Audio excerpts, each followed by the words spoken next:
Wiggle, wiggle, Wiggle, wiggle, wiggle. wiggle. I think it's just Okay. my voice is kind of cracky. So then I hear it and I'm like, oh, I Yeah. sound Well, get sad. out of your own head and be a great presenter. Let's Oh rock my and roll. gosh, look at you. All right, let me get my screen shared. If I can't share my own screen, then I am really an idiot. All right, there we go. Okay. Okay, and now if you'll just watch who's coming in, that would be great. Anybody on this call familiar with Donald Miller's Storybrand? Have you seen it before? Do you implement it in your business? Love that book. Both of them, both that and the 2.0. So good. Yeah, I know. I had to get the 2.0 updates. It was, in fact, the original is like not even in my Audible library now because I had to get 2.0. Yeah, it's huge. And obviously we don't have like this could be like a 4-day masterclass. So we're gonna just like hit the highlights really fast and then try to get some of this into application as fast as possible. So I'm gonna tell you when you hear me finish today, you're not gonna have gotten all of it. So it's still gonna be worth to run over to Audible or wherever you listen or buy books and get Storybrand 2.0 Donald Miller. I tell you too, within EXP, really good resource for this. Like Mary Davis, who is our like facilitator for Fast Forward Movement, is like fully certified in this, and she is like Dan Beer does this at such a high level, and I'm sure now that's carrying over to the new branding. So, anyways, I'm gonna dive in. I want you to stop, ask questions. Al, if you'll help me kind of monitor the chat since I've got a screen sharing. Let me put this Gotcha. on a presenter mode so it looks a little bit better. But I found this, and I think newer agents on this call or agents that like you have a hard time. Allison and I say it all the time. You have a sales license, right, guys? Like you have like your card says you're a sales agent. But I do think that a lot of times people struggle in self promotion. So what I think the power of this is that this is going to take off any pressure that you feel like you need to be a promoter. Marketing, promoting, like we're talking about different things here, and StoryBrand's going to really cover what is it that you should be spending time on in your marketing. And I think you're going to feel really good to know it's not going to be a bunch of tips on how do you self promote, right? Like that's huge because that's what I feel like a lot of times surface level, like get your name out there, be visible, all the things. We're going to kind of backtrack off of that because the reality of it is if you want to reach your customers and you want to reach clients and have a bigger impact, there's something a lot different that we need to focus on. What I love about this is like no one will listen if your message isn't clear. It doesn't matter how much money you spend. So in 2.0, he gives Donald Miller gives this example of a billboard that sits across from his office, and it's like it's just a big billboard, and it's a guy with a cowboy hat sitting on a fence, and it says, "Sitting on the fence, call a cowboy with a K instead of a C." That's all it says. And I think sometimes you think, oh, what a clever little ad. I'm so curious. What is it? And maybe back in the day when we didn't have so much stuff flying at us all day, like some of those like kind of quirky, like kind of creative ads worked, right? Because like, oh, what is this? I'm going to look this up. Like, I'm curious what it is. 600 to 800 calories a day are consumed by your brain just literally manipulating through what you do, right? And this is the important part is understanding the psychology of the brain, the subconscious and what's going on.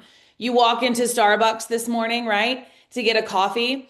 Like you didn't walk up to the bagged coffee and sit there and say, huh, this packaging is so interesting. I wonder what it's made out of. Is that a press seal? Is it glue? How did they do this? How much coffee's in here? How did they get the coffee here? How did they ship it here? What did they decide to do with this? Like your brain filters out to what? The most important thing. Half the time, you'll go to the counter, pick up your order, your name's misspelled, you get out, you've communicated with no one. Because really, what your brain is trying to do is survive, right? Your brain is just trying to survive. And what happens is if our marketing is too complicated, you're gonna miss the connection with the client because it's too complicated and they can't get there. The biggest thing is that our brains are wired to thrive, to survive first and then thrive to be accepted. Now, we live in a first world country, right? So we have like food, shelter, like for the most part, like these people on the call, like we're not waking every morning and saying, how am I going to literally keep myself alive with the basic necessities? I hope most of us on this call are not there. I guess there are days that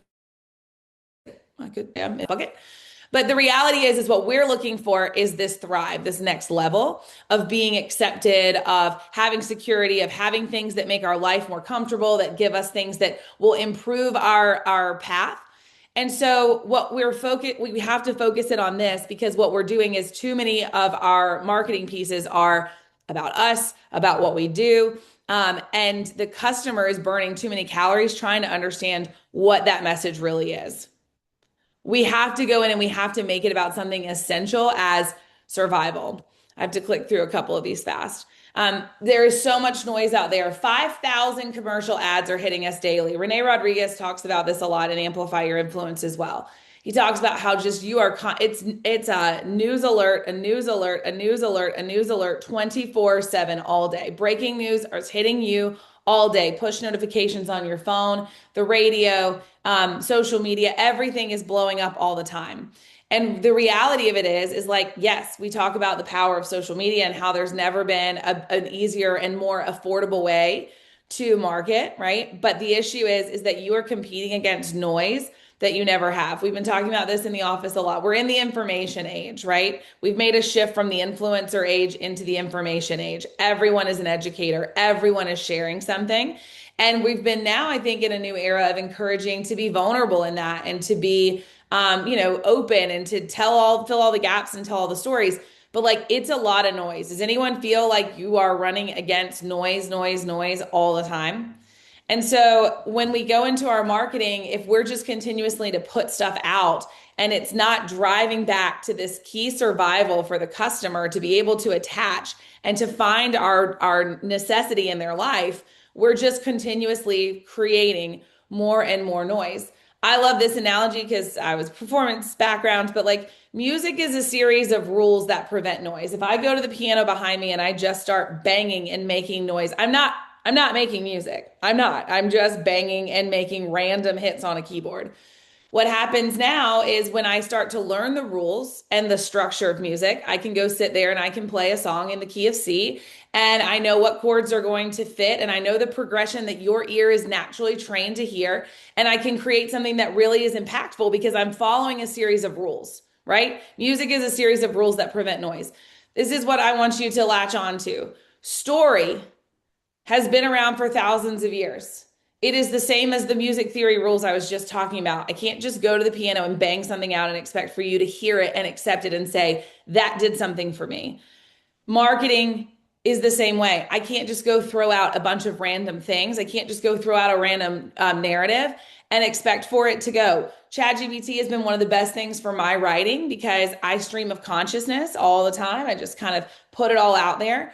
And I've trained AI to take what I'm sharing and conform into the system and start to put it in a way that doesn't change what I have to say, but it just puts it into the rules faster than I will put it into the rules in order to make impact. We talk about this all the time too. Once you know the rules and you understand the order, you can get shock factor by breaking one of those rules occasionally. But you can't just live in a place where you're just living by no rules, putting out as much marketing and as much information and contributing to the noise that's around. So if you think about this with story, when you go to a movie or you read a book or whatever it is, there are moments that consistently show up in that, right? And we've learned this as a kid, right? The progression of a book, like from intro into the climax into resolution. But Donald Miller really goes through that there is a exact formula. We see it in movies all the time that we can be using in our marketing. And so we're going to go through this Storybrand today to help you guys be able to put this together. So here is the framework. And again, I'm only giving you like scratch the surface because I want to have us out of here early enough to have productive days. But the thing here is that every story follows this plan. And we can sit here and you can go through any movie you've probably watched recently that's been successful, or any book you've read, and you can say, oh, I see it. There is a character, right? And very early in the movie, how early in the movie is that character usually identified? Do you spend 30 minutes watching a movie before you figure out who the character is? No, they're identified typically like in the initial, onset, once we've gotten through the early credits, right? Then you recognize that the character has a problem. And does it take a long time usually to figure out what that problem is? Nope. And then think about the movies and they meet a guide who gives them a plan and calls them to action that helps them avoid failure and ends in success. The reality is you can take probably most of the movies, most of the stories you've read, and you could map this out in a lot of situations. Does that formula feel comfortable to people? Is that predictable? Absolutely. I mean, think about any like good like Marvel movie, superhero movie. There's all like think about it. There's a character. They have a problem.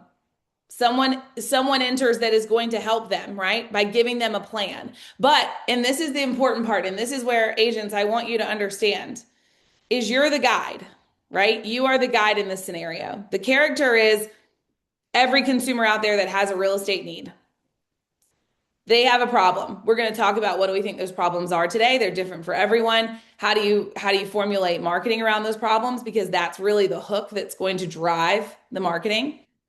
But what I love about this is you're the guide, guys. You're not the hero. You're not the character. It's not your story. Whose story is it? When your client gets done and they bought a house, do they go around talking about, I mean, yes, they might talk about you and how you helped, but like, are they posting stories with your face on it on their social media about this amazing character that just sold them a house? Absolutely not. They're posting their family in at the closing table because they were able to find that success in the end. And so often what happens though is that our marketing is very much based around making us a hero, right? It makes us a hero. I want to show you somewhere where this really screwed up. Let me make sure. Can you see this? YouTube, if I put play? Yep, you're good. We can see it. Good. Great. I'm going to show you this video. I just thought about like how crazy this is, how this is like the beginning of the new world. This is a story that changed the course of history forever today. The finals. Yes, the ones there. That's an call for creativity. Yes, the promotion power. Right, inspired. Yeah. Inspired. Every great movement started with a group of people being able to get together and really just make a stand. Everyone here is, that term icons, but we've all at one point were in love with music. You can't make it to what we've accomplished without having that love of music be the foundation. I think it's one of the things that sets us aside from someone that's a tech company that's selling advertisement or selling hardware. Right now, they're writing a story for us. We need to write the story for ourselves. See that inform us. That's so important. It's natural. This collaboration feels so egoless. Everybody's having a conversation. We really do have an opportunity to change the way we all experience art. We're going to come together and we're going to take a stand and we're going to give people quality and great things and great experiences. We push the things that happen on the internet further. This is really musicians making music, and it's about music, and there's no end game. Maybe it sounds like a cliche, but it's about putting art back into the forefront. It's about bringing humanity back to being an artist, not technology, art, human art. Talked to a lot of people outside of the industry, and everyone was like, "What took so long?" Like this thing is the thing that everyone wanted, and everyone fared. If these artists can sit in a room together, it's the game changes forever. And it happened today.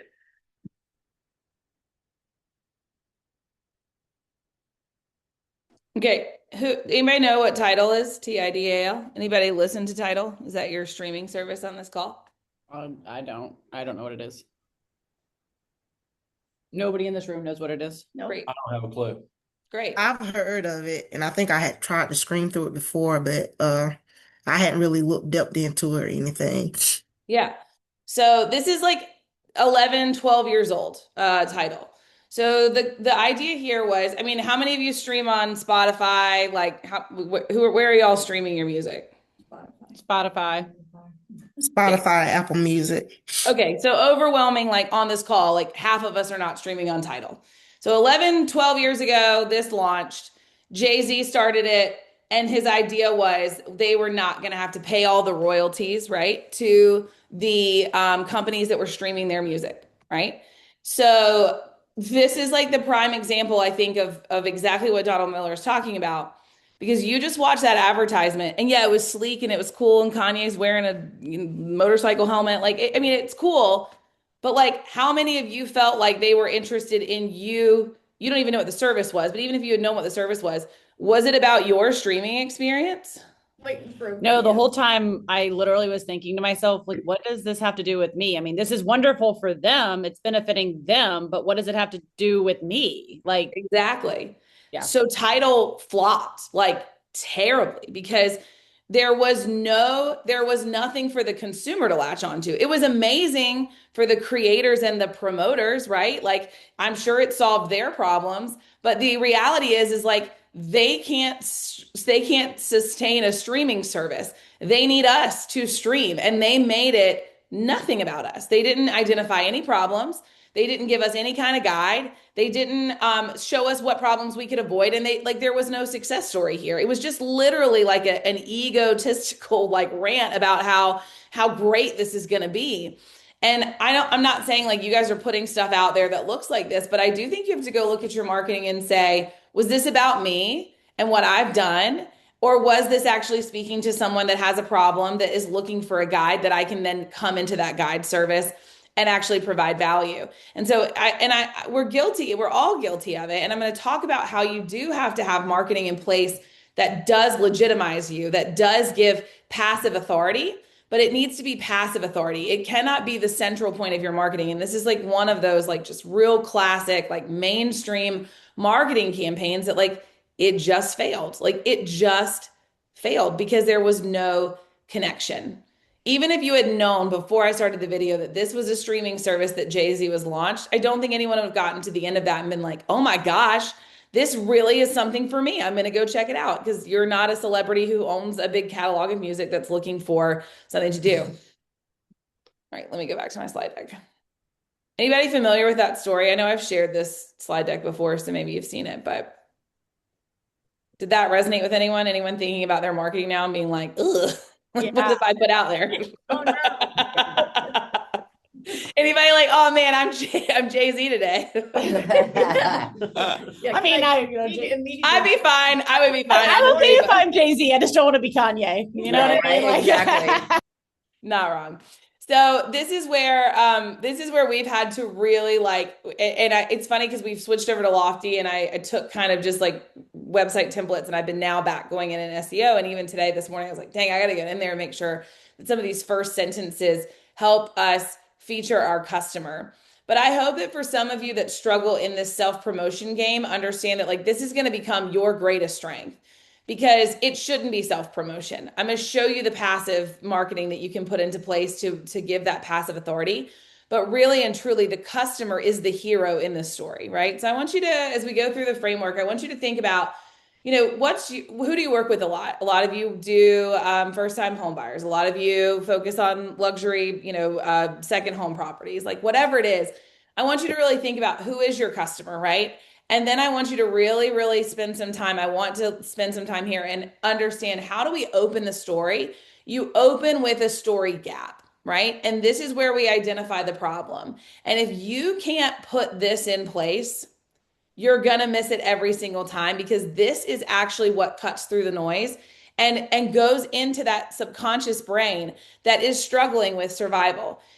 When I look at buying things on Amazon, right? If I know that I needed a light for the inside of a closet at the beach house, and it was so utilitarian, right?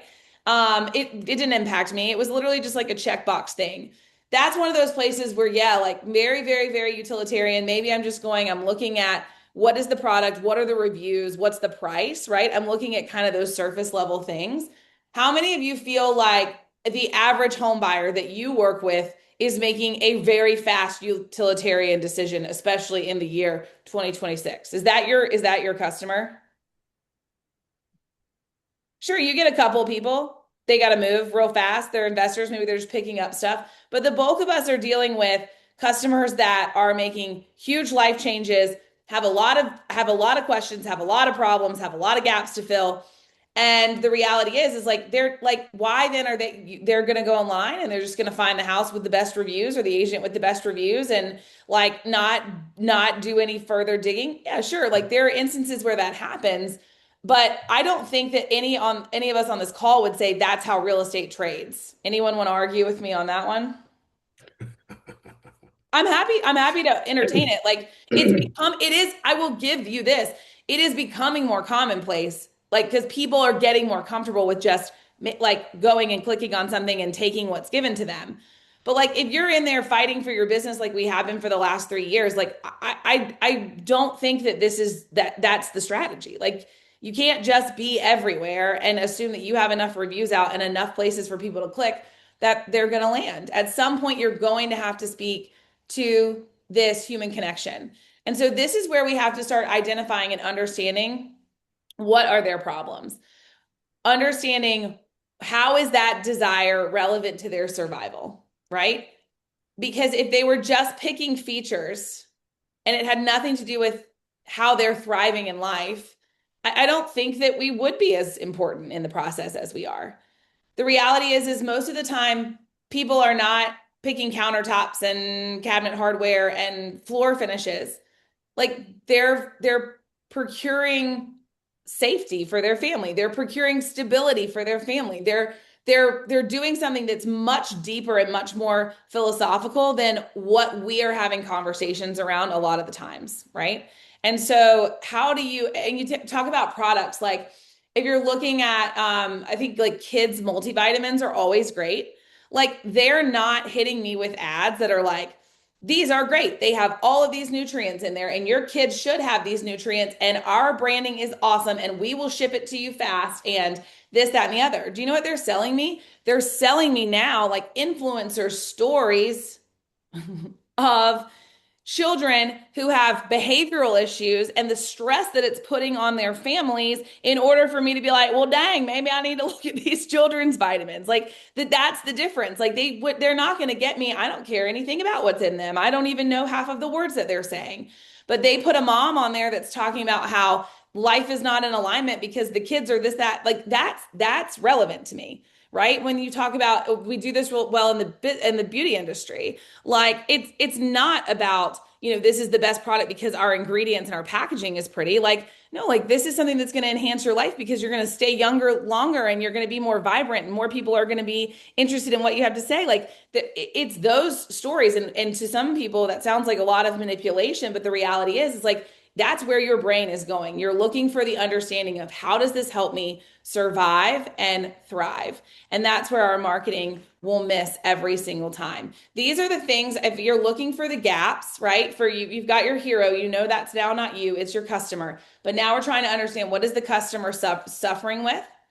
These 5 things are the things that I think become really, really important in the real estate process. And these are the gaps that we should be looking to try to build a plan for as their guide. Conserving financial resources, conserving time, accumulating resources, and an 8 desire to be generous, a desire for meaning. These are things that the human brain is looking for. These are the things that you should be talking to. When I created this PowerPoint, this slide, I didn't have Chat, Claude, any of the things that I have now. I have a feeling I could go and do an even deeper dive and say specifically for the customer that I'm typically working with, what are the survival items in relation to Donald Miller Storybrand that I need to be focusing on in my marketing? What are the gaps that I see oftentimes? And you guys know this way better. This is what is wild to me. All of the trends and the things that people are looking at, and all the data that's being bought by these massive third-party service or websites, you guys are the ones that are having the conversations with the clients. How many of you have posted the thing where you're like, I'm not just a real estate agent, I'm a therapist, I'm a marriage counselor, that is the data. Those are the data points that are going to keep you the most relevant possible because a lot of those data points are not showing up in what are the price points and the demographics and the housing market that people are moving and migrating to. That data is all fine and good for that surface level marketing that we're talking about. But you're talking about making your brand and what you provide to the community impactful. You have those data points unlike anyone else. But here's what most of you are probably not doing. You're letting those conversations burn you out. And then we're doing the thing that we talked about. When did we talk about this like 2 weeks ago? Like they're like, oh my gosh, my client's crazy. My client's just, they're all so crazy. I don't get paid enough for this. Outsmart the system. Go and take that scenario, put it into your chat GPT, take the deranged email at 12 a.m. from a client who is upset about something, or even an agent on the other side. Start figuring out what are the human problems in this transaction. You guys have access to that, and I'm going to tell you who does not. The ones that are selling you your opportunities. They don't have access to those things.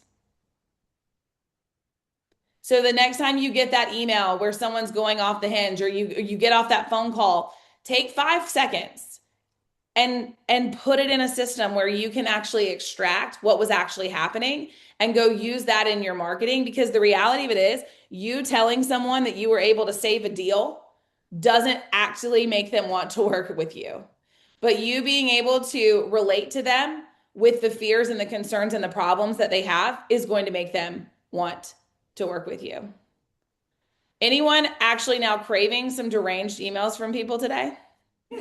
No. Somebody still said no.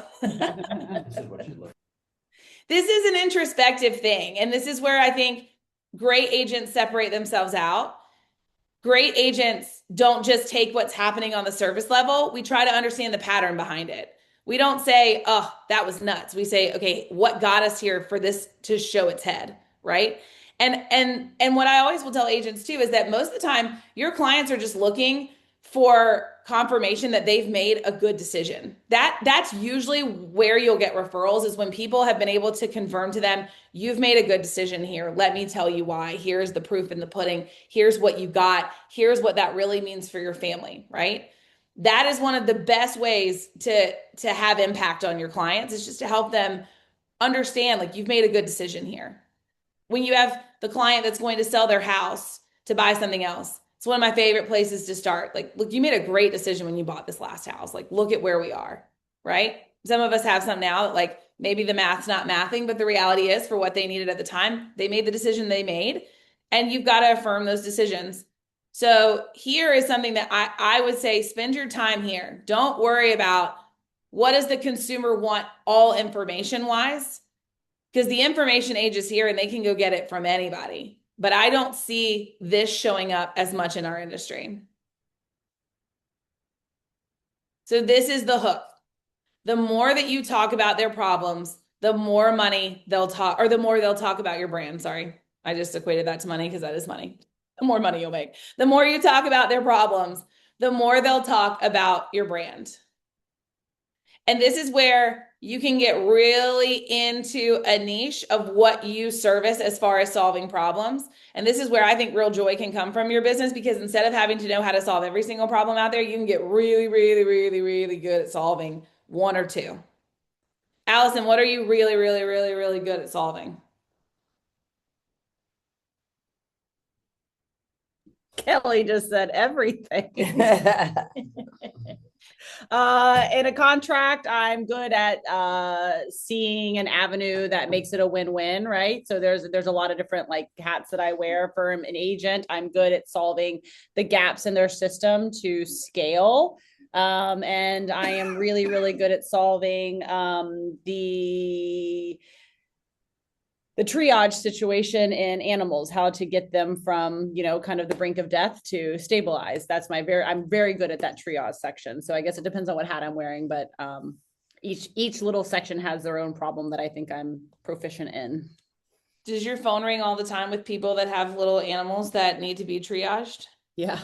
Do you think it's because they know you're really good at solving that problem? Absolutely.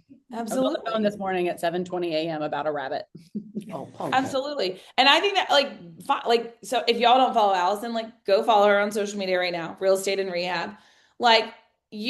She's not posting cute pictures of her cuddling deer. She's not look at my deer, it's so cute. She literally is constantly showing you a picture of her hand wrapped around this massive tiny animal doing something ridiculous to it. And I know it sounds silly, but her phone is ringing with people that are bringing her that problem, because why? She's showing them, I can solve this problem. She's not showing them look how many animals I've never seen her post this. And this is why it's a great example, because in real estate, I think we're probably more likely to show this than in something that we're actually just truly passionate about doing. Allison doesn't post about how amazing she is because she saved all these animals. She just shows you how she does it and how she solved the problem. And her phone rings all the time. She used to have to barter weird things to get animals, and now people bring them to her. Life changed, right? I did some bad things for a raccoon one time. But it's no different than customer procurement, because you were not the person people were calling when they had random animals. and you were doing weird things to become that person. But now you've leveraged, and now you don't have to do weird things to get animals. You just show up and tell people how you can solve the problem. And they're like, I want Allison to solve the problem here. I know there's a lot of you that have things that you solve really well for people. And my challenge here is like the more that you can talk about that, the more they're going to talk about you.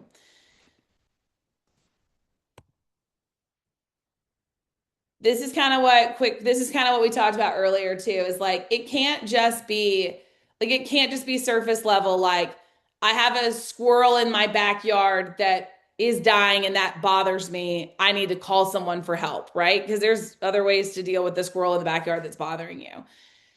There's a deeper element there. I don't know how we've gotten on wild animals now, but like the idea of like I want to preserve a life. Like I want to do the right thing. I want to, maybe for these people bringing Allison animals, like I want to show my children like this is what you do to like take care of something that's weaker than you. Like that's all of the like they're not calling Allison because they have a wounded animal in their yard and it's inconvenient for them. I mean, I'm sure you get some of those calls.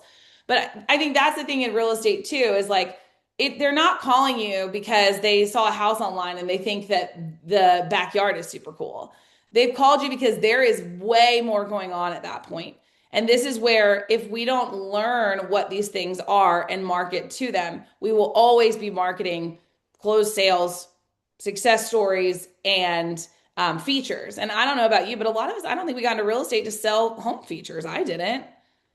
In fact, I don't care about them at all. I think like it's so much bigger. We're solving, we're solving the problem of how am I going to, right now I've got one coming, like how am I going to keep my financial life together if I don't get a house sold, right? Because of a terrible thing that's happened.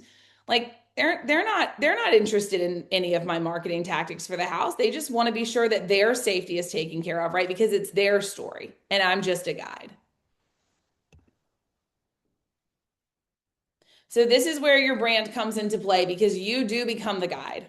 And when we're talking specifically about the marketing that you're building, sorry, I don't want to make you watch Jay-Z again. I just thought about like, sorry, I can't get past the video. When you're talking about becoming the guide, this is where this impacts your marketing. I gotta go plug my computer in. Authority and empathy. And this is what I want to show with you. These two pieces are not showing up in your marketing. And I'm talking about your website, your little individual pages, and I'm going to show you one of our buyer guides in a second so you can see this in play because we use this. If you can't start with the empathy, which is going to become your active voice, right? And this is where we get it wrong. We have them swapped all the time. You're very, very focused on the passive voice. I want you to shift and recognize that your most active voice, your voice that is going to cut through the noise at the highest level, is to be able to tell them that you understand them. And how do you tell them that you understand them? Because you understand their problem and you can communicate that problem to them. That should be driving all of the marketing. Now, you do need to make sure that they can do a quick scan and say, hey, this guide is legit, right? And if you think about any like superhero movie, right, and the guide shows up, like there's a little moment in the movie where you have to be proven that this person is not maybe like someone that's going to cause disruption, right? You have to learn to trust the guide too. And this is what we're talking about in our marketing. And so you need to have testimonials. You need to have some statistics. You need to have these awards. You need to have, he talks about logos of other businesses you've worked with if you're like a B2B brand. So like lenders on the call, that's a great one for you guys to think about. Like who are the partners that already trust you, and can you showcase and can you leverage that so that other people see like, oh, that man, the Greco group trusts them. Like that must be something, you know? So that is important. But the problem is most of us are investing all of our time here. And then this is only, if we're doing this, we're only doing this on a one-to-one voice. And Wendy's like, well, here we go, because we talk about this all the time. I'm not saying you're not doing this. What you're doing though is you're doing this on a one-to-one. You're letting the authority be what drives the clicks, drives the connection, justifies the relationship. And then when you get in front of them, which is why so many of you say, well, if I can just get in front of them.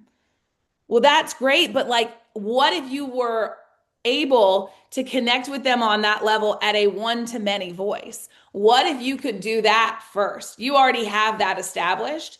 Then they're actually just going in and checking those things to be sure. Okay, I think that this is probably worth someone reaching out on TikTok. We have a new agent on our team. I don't know if she's on the call, but Laura, like friggin' like great lead off TikTok the other day. Like first buyer consult, TikTok. It's amazing. But this is where we screw it up all the time. How many of you can look at your social media and look at your website and look at your marketing materials and say, fudge, man, I'm backwards. What we don't do well is we don't one-to-many the things that I know you guys actually do at a very high level when you're 1v1. And that's telling them that you understand them.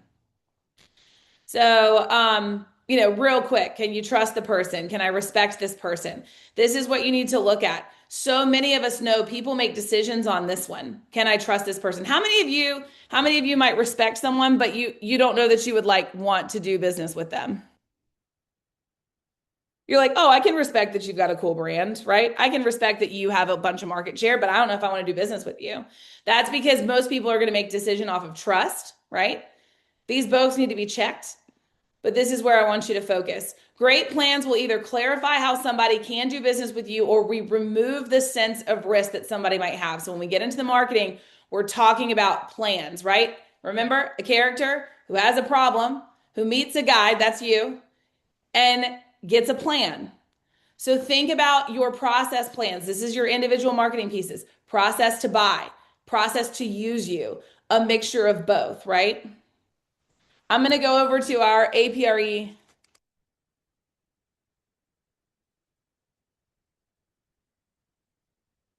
I'm going to go over here and you can look at this as aprebuyer.com. First paragraph, home buyers vary in their preferences and needs. First-time buyers seek affordability. Move-up buyers want more space. Empty nesters want to downsize. Whatever your needs are, there are challenges. We're speaking to their problems.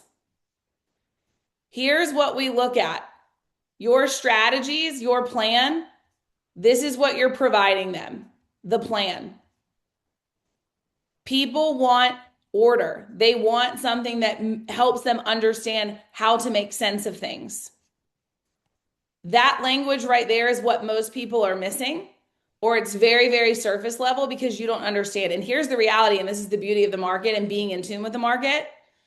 The problems that consumers had in 2021 look nothing like the problems that consumers have in 2026. So this is also something you don't do one time and say, my marketing's good. I hate this now. I'm like, no, I got better stuff I can talk about now, right? So one thing that you can do on your marketing too is active, right? Ready to begin our strategy session. Click below to get started. We've got links, but you also want to make sure that you're making passive offers, right? And then you can see here, right? Here's some of these testimonials, some of these light things. Passive offers are things like I can watch a video, right? So now there's video on here because that's not requiring them to take action to interact with us. Passive offers can be like, hey, just download something from us, right? It doesn't require interaction. It's passive. Search for homes. There's a passive offer. Does that make sense? So your marketing needs to have both of these in play so that you're not just offering only contact me, contact me, contact me. The big thing at the end of this is once you've given them the plan, you're helping them avoid, right? You're helping them avoid a big problem. You're helping them avoid whatever that is.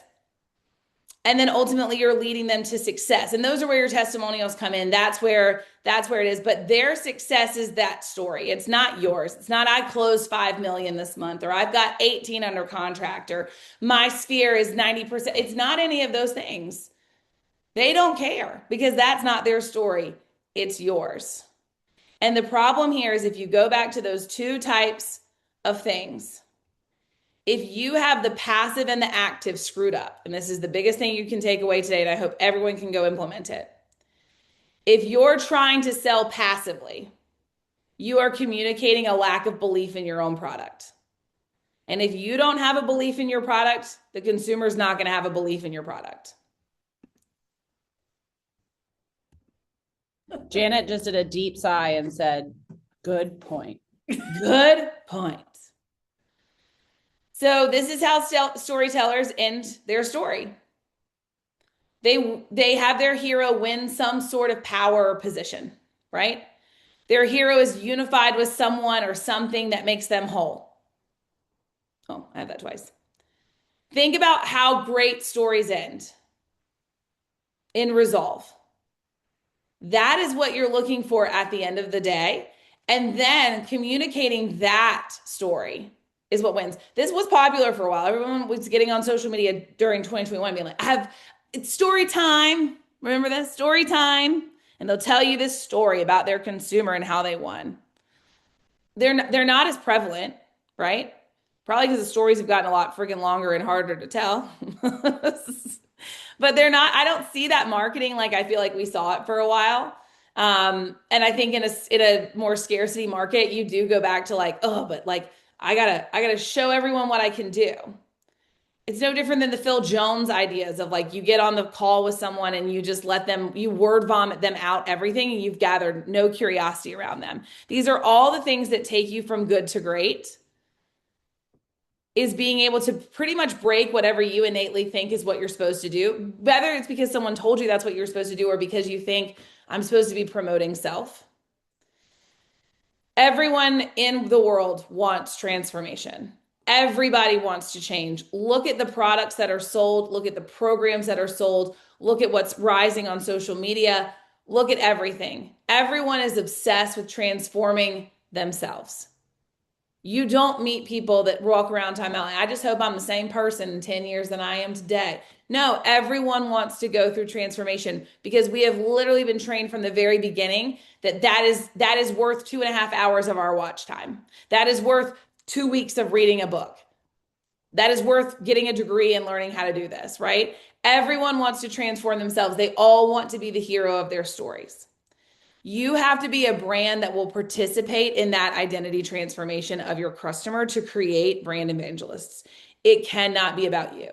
They are not going to see your wins and say, I love this so much, I'm going to post about this win. Put your things out there saying you're successful. Have your passive voice, but make sure that your active voice is one that says, I see you, consumer. I understand your problem. I'm going to show you that you can trust me. And then I'm going to give you the plan for that you can have the success in the end. And then it's Zig Ziglar, right? You can have everything in life you want by helping others get what they want. That's the benefit of being the guide, right?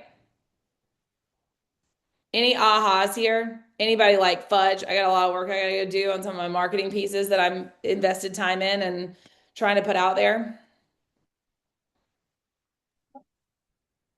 I'll talk since nobody else is talking.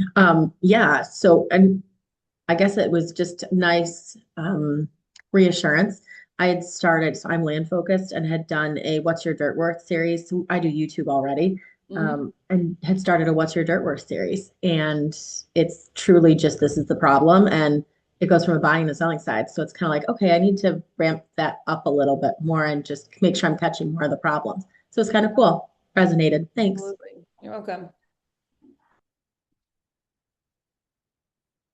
Who has an example of this in their marketing somewhere?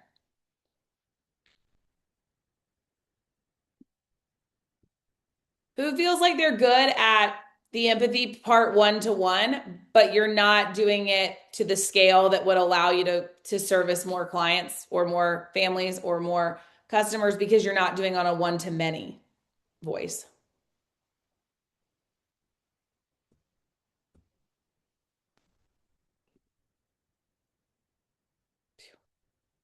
Yes, good.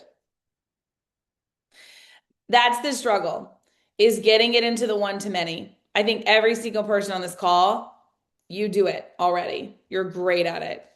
I think what you're not doing though is you're just not doing it in a way that's attracting that person in from the very beginning. So I'm gonna do a challenge for you guys. I want you to think about one of your groups that you work with a lot. I want you to think about it's basically May. Sorry, I'm a real estate agent, so I'm always 30 days ahead. It's April, but it's May 2026. What is the problem? And what is the real deep need for thrive and survive that's actually at the base of that problem? And how can I go out today with all of the tools and resources that you have and put together a positive, strong message that will cut through all the noise. It'll cut through every single person doing a property tour, every single person sharing their just sold post or we have 38 pendings or whatever it is. And just know literally that you've put a marketing piece out that has gone straight directly to the source, but you've done it in a way that has reached many. Tag Agents Empowered in it. We'd love to see it today. If you've got websites to tweak, go work it. Go read the book. Go watch YouTube. Like, this is like a fraction of what is underneath the surface on this. I hope this is helpful. You're not promoters. You're guides. And you just have to go tell that story in a way that makes sense to the public who has been groomed for decades to receive information a certain way. I would love for you guys to reach out or tag Agents Empowered or Anna or myself in any of your social media so that we can see how you are implementing this information.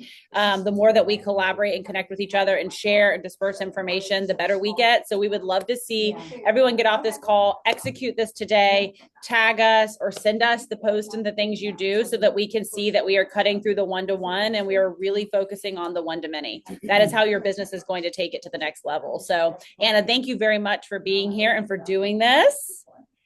You're welcome. Yes. Energy level, I need it to go up. I know, man, it's my voice. Next week, we've got Kyle Klein and Eric Anderson. They're going to come talk about working with VA clients. Both of them are veterans and investors. And then I think we've got Nina Gervais the week after that. It's going to do some mindset work. So we got some great weeks lined up. She just had to struggle through me today. And next week, guys, is VAs, but from an agent perspective, not from a lender perspective. So I think that's really important. It's not, we love our lenders, but it's not a lender coming on and explaining a loan. It's a veteran that is a real estate agent talking about the misconceptions and the way that we can really be using our VA loans to invest and to grow our wealth and some misconceptions that there are around VA loans. And so we're really excited about that. So we hope that you guys share this with all of the people you know. We are brand agnostic. We are welcome to anybody. And we hope to see you next Wednesday. And if you are in Beaufort, we have our coffee social tomorrow in person if you're looking and craving some in-person stuff. So hope to see you. Reach out anytime. Bye, guys.